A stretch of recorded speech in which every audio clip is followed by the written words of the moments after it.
mentioned earlier in the show, we have social media on the docket today. Speaking Hey, we're moving quick today. What's up? The court. Let's talk about the social media docket, because there was a huge ruling actually against the Biden administration when it comes to their meddling or their pressure on there's pressure on these major tech corporations to police speech. So a federal judge ruled on Tuesday that they're going to be restricting some agencies and officials, this is from Reuters, in Biden's administration from, quote, meeting and communicating with social media companies to moderate their content, according to a court filing. That's interesting. Can a judge prevent an administration from making contact with a private company? Oh, is it only for the purposes of quote unquote moderating content? That's kind of strange.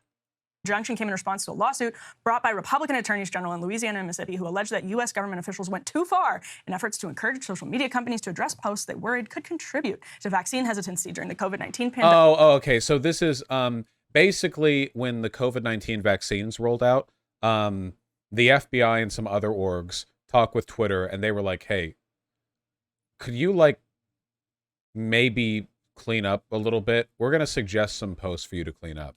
Now, Twitter wasn't forced into cleaning up anything or moderating. They weren't like legally made to do anything. It was basically just like a mode of good faith, like exchange, right? Like, here, could you please? They were doing him a favor.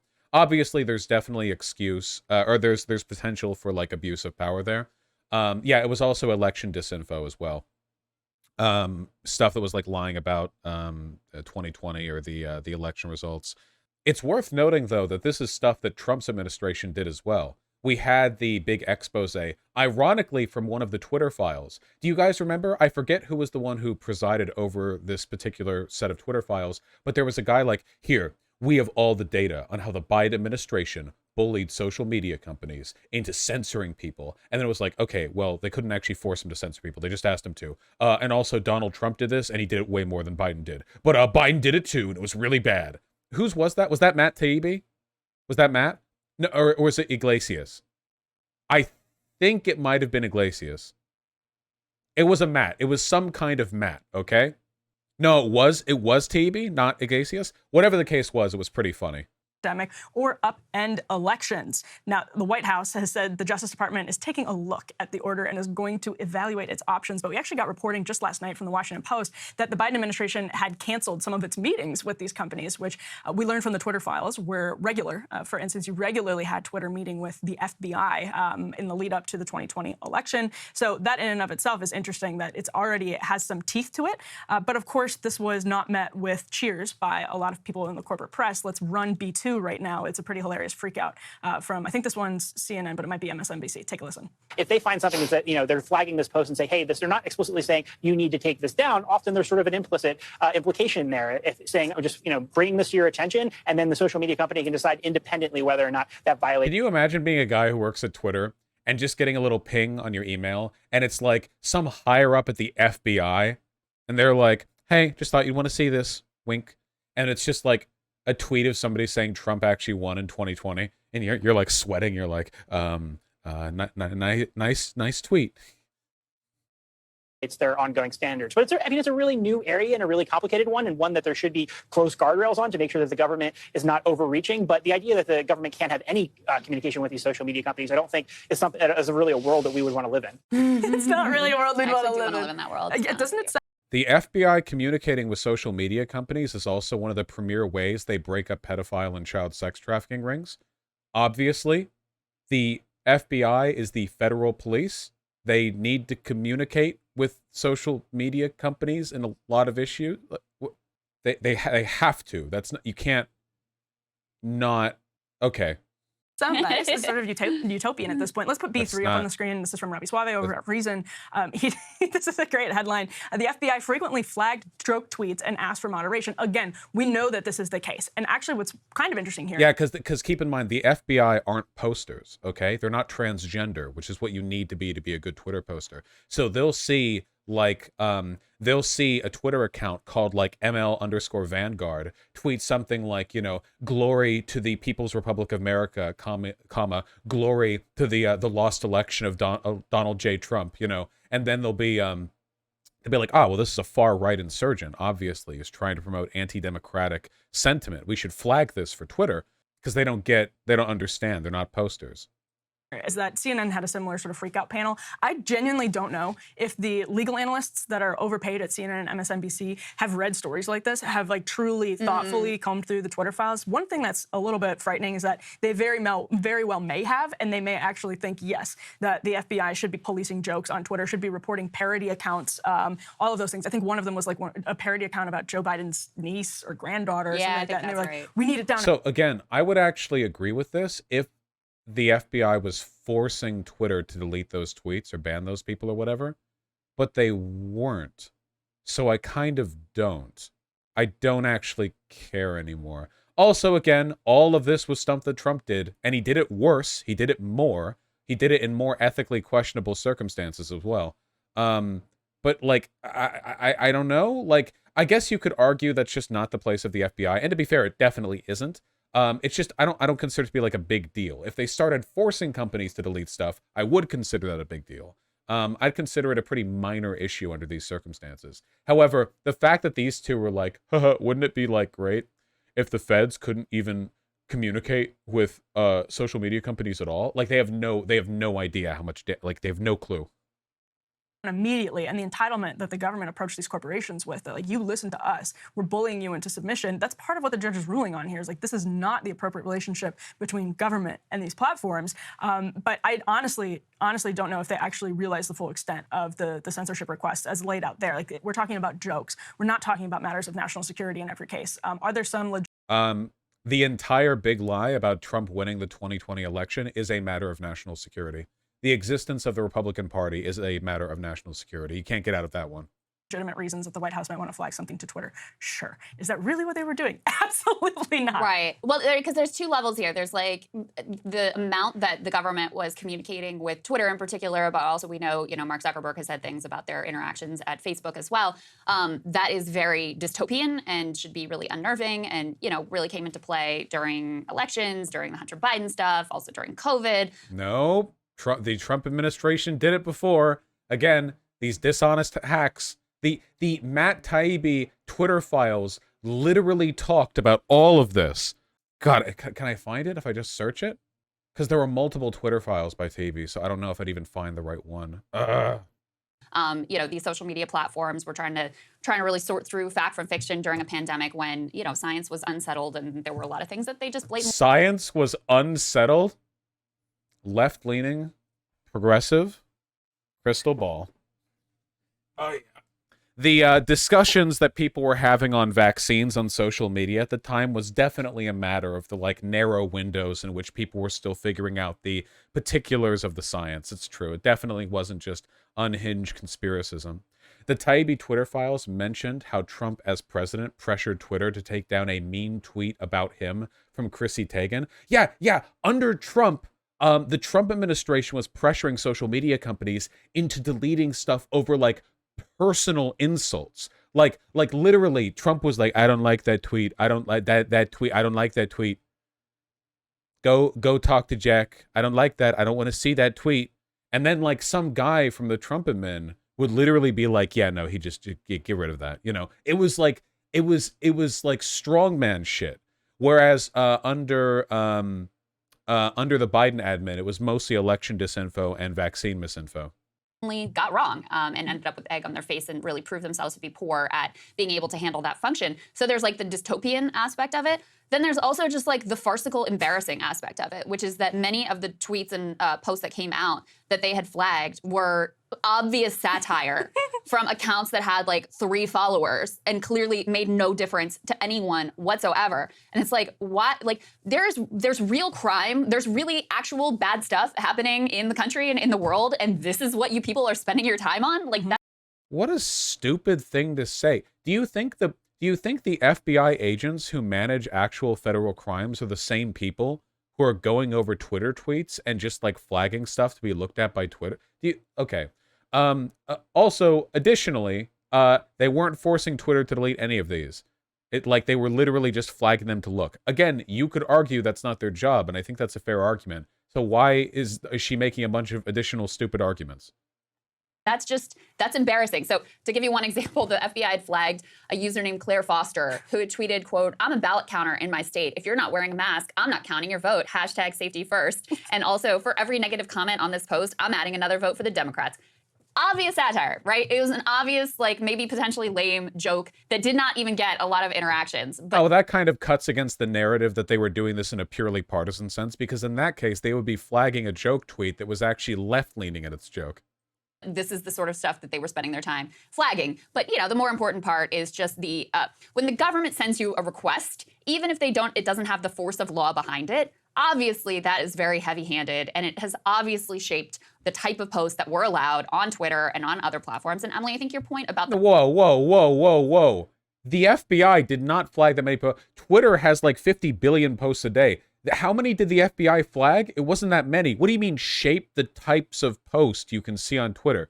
What do you mean? Also, keep in mind, guys, Elon has owned Twitter for like 8 to 10 months now, something like that. I forget exactly how much. Whereas this judge's injunction or ruling only just happened. So why was the FBI not forcing Elon to curtail all of the types of posts that have suddenly been everywhere since Elon bought the platform?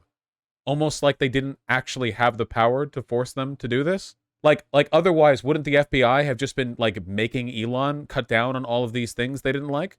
But they haven't. The Twitter has run rampant with vaccine and election misinfo, among other things. So kind of indicates how little power they have. The fact that many of these so-called analysts, you know, former like deep staters that they pay now, CNN and MSNBC, I don't think they did engage with the Twitter files content. And listen, I had some issue with deep staters just shamelessly co-opting right-wing terminology. You know, there are left-wing terms and modes of analysis for referring to people who worked for the federal government. Like, the deep state, by definition, refers to people who are so embedded in the federal bureaucracy that they are invisible. That's why they're the deep state. If it's just an official who had a public title and then became a correspondent, that's not deep state anything. That's just them being yet another like corporate capture of that's just another instance of the long-running American tradition of working in the government and then getting paid $1 billion a second to sit in a newsroom and lie to people. That's Vosh, I know you hate D, but his debate with Michael Schellenberger is a masterclass in debunking all the Twitter files nonsense. Could be worth a watch. Schellenberger? Is that really his name? Schellenberger? That's such a funny name. He debated a burger? Oh, how the mighty have fallen. Imagine debating a guy called Schellenberger. I would refuse that debate purely on the grounds that I would look silly next to the name Schellenberger. You know what I mean? Like it would denigrate me by association. With the Twitter files content as well. Obviously, Elon was, you know, kind of selective about it and did not provide like a full picture of everything that was going on. All of that transparency into the previous regime has not continued into the current regime, I think is probably the biggest critique of all of it. But there were that's interesting. I wonder why Elon Musk, the free speech and transparency guy, actually immediately locked down on all kinds of transparency as soon as he took power. And everything seems to be failing, you know, behind the scenes. Real revelations there that were actually important. And the fact that the mainstream press just completely ignored it means that, you know, they're ignorant of it and their audience. Wait, ignored what? Actually important. And the fact that the mainstream press just completely actually of all of it. But there were some real revelations there that were actually... Oh, she's mad the mainstream press ignored the Twitter files, which they didn't. The Twitter files mostly covered information that was covered by mainstream press before. It's just not that important or impressive that, like, the FBI would politely ask Twitter, ooh-woo, if they would kindly, ooh-woo, delete these bad posts, ooh-woo. You don't have to, by the way. Important. And the fact that the mainstream press just... Even Elon admitted that the Twitter files had become a nothing burger. Like, there were some tweets, because Elon has no filter, because he's actually a retard. He was tweeting about how, I think, like, it was like they'd gotten less attention, or there were many people who had fallen off with them, and he was like engaging with them, and it just like a completely unprofessional, you know, I guess acknowledgement that this entire branding strategy for Twitter as some kind of free speech expose platform had fallen apart. And then he tried it again with Tucker Carlson, because that's the second time, right? The first time it was with the Twitter files, like, yeah, we're going to turn Twitter into like this big expose platform. And what I mean by that is I'm going to promote these like grifters doing Twitter threads. And then the Twitter threads were boring and nobody cared. And if you actually bothered to read them, they were either full of half-truths or the shit they revealed wasn't that interesting to begin with. And then interest tapered off a ton. And then it's like, oh, okay, well, I guess we're not doing that anymore. And then it's like, oh, here's a big get. Tucker Carlson. And Tucker Carlson comes on over, and his first post gets so much attention because Elon personally signal boosts it. And then, right now, the views have just dropped precipitously since the beginning, even though we're only on episode 8 right now. Though this one will get a boost because it's Andrew Tate. It's just ongoing promotional schemes. Completely ignored it means that, you know, they're ignorant of it and their audience is also ignorant of it. I also think you can see in the reaction here the way that so much of the public discourse is just completely rotted by partisanship. If this had been during the Bush era, you would have had Democrats cheering on this decision and you would have had Republicans lamenting it and saying this isn't the world we want to live in and national security, et cetera, et cetera, et cetera. Since it's the Biden era, you have the total reverse reaction where Republicans cheer. What about a more recent president who only left office in 2021, where we might have actual evidence of them doing this exact thing and nobody paid attention to it at the time because, like, they didn't know about it and it was kept hidden, but the Biden administration was more transparent with this information? I believe that's why the information came out. I think there was some knowledge of this happening under Trump, but I think Biden's been generally much more transparent than Trump when it comes to stuff like this.